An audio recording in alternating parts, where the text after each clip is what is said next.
Kabayan! Sa ulo ng mga mabagal na balik. Naku!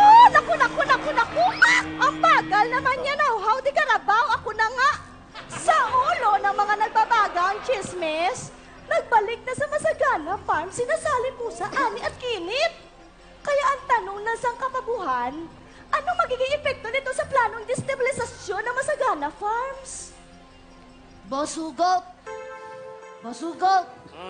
Bumalik na si Sally Pusa. Paano na yung plano natin na angkinin ng farm na to? Nakakaasar nga eh. Panira ng plano yan si Sally Pusa na yan. Inutusan ko na nga si Kabayong Noli para ilayo si Azucena dito para wala na istorbo. Sayang tuloy yung pagkakataon. Oh, di ba? Sabi ko naman sa inyo, hindi tayo pababayaan ni Sally. Pasensya na kayo kung nawala ako bigla. Alam mo, hindi niya mangyayari ulit yun. Promise talaga! Hindi ko na kayo iwan. Pero, ano ba nangyari dito nung wala ako? Naku! Sally, natatandaan mo ba yung si Cesar? Iyon yung maliligaw ni Aling Mercy, di ba? Ang totoo pala ang chismis na may masamang plano yan dito sa tirahan natin. Tama si Kung Pabo. Kasi habang lumilipad ako, narinig ko si Cesar may kausap sa cellphone tungkol sa pagbabenta ng lupa. Teka, nakakalipad ka? Oo. Ayan na naman kayo eh. Ano ba ang issue? Si Cesar Melanio nais agawin ng lupang tinitirahan natin? Or ang paglipat ko? Alam nyo, wag na kayong kabahan dahil nabalik na dito sina Annie at Kenneth sa tulong ni Sally. Oo nga. Siguradong hindi na tayo papabayaan ni Annie. Mga animal! Umaasa na naman kayo sa mga tao. Hindi pa ba kayo natututo? Oo nga.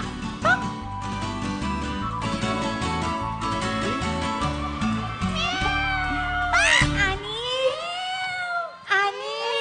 Halika rito, anak. Alam mo ba, hindi nilang naitatanong, pero isang animal whisperer itong nobyo kong si Cesar. Nakakausap niya yung mga alaga ninyo, di ba, Cesar? Buti, nandito kayo. Kasi dahil marami akong mga plano para dito sa farm ninyo. Opo.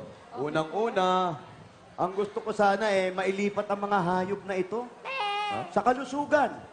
Para na sa ganon, pwede natin silang alam mo yung pakikitain natin yan para yung lupa na to, patatayuan natin ng kural. Doon sila. Diba? Pero sandali lang po, sir. Teka lang.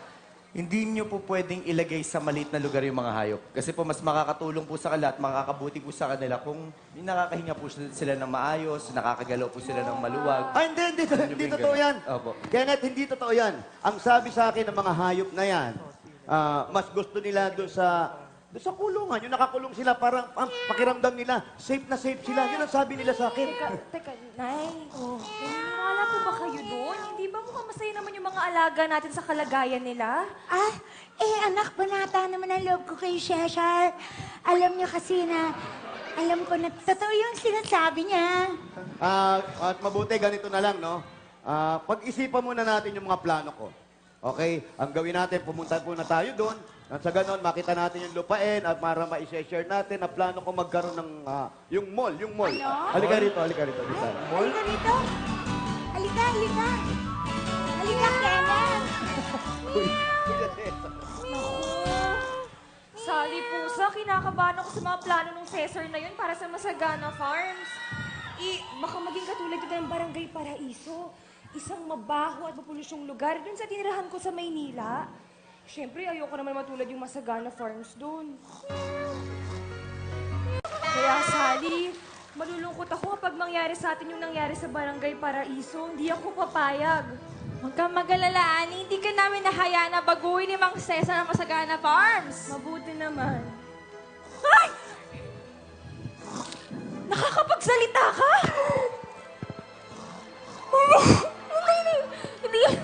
Hindi ko sabihin. Meow! Uy! Teka, nagsasalita ka. Dapat malaman nila to! Wag! Huwag mo sabihin na nakakapagsalita ako. Huwag mo sabihin na nakakapagsalita kaming lahat. Kasi malalagot ako doon sa mga ibang hayop. Sikreto kasi namin yun. Hali kayo. Yun na nga. Yun na nga yung mga plano ko. Ang plano ko pa naman dito, dito ko ipepwesto yung Ang dami niyong plano.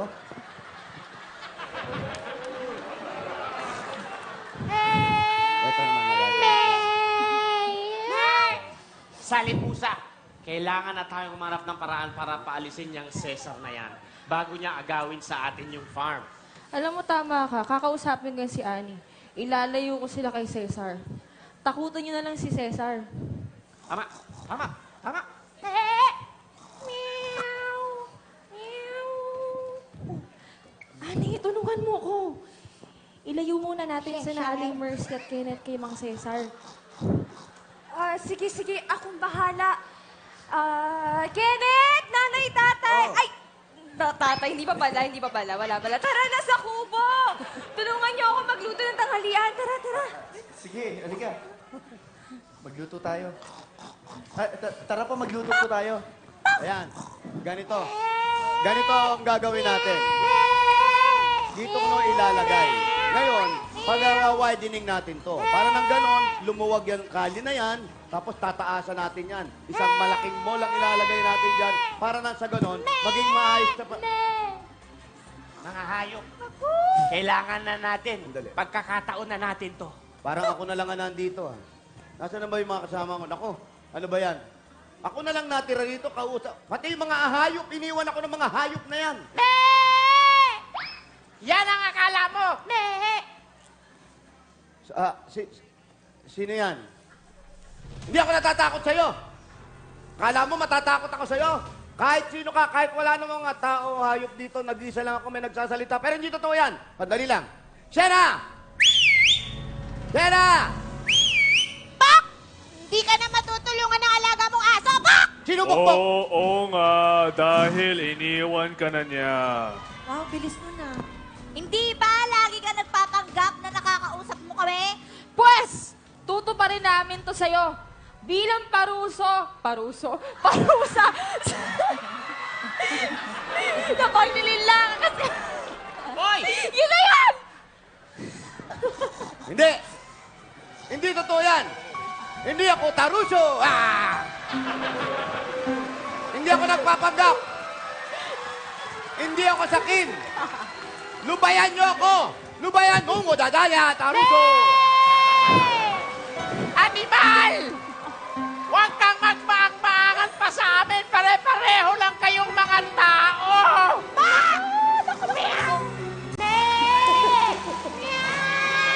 Ayoko na! Andali! Ayoko na dito sa Magasanap Masagana Farm! Ayoko na! Mga siraulo! Sinasaniban kayo! Ayoko na!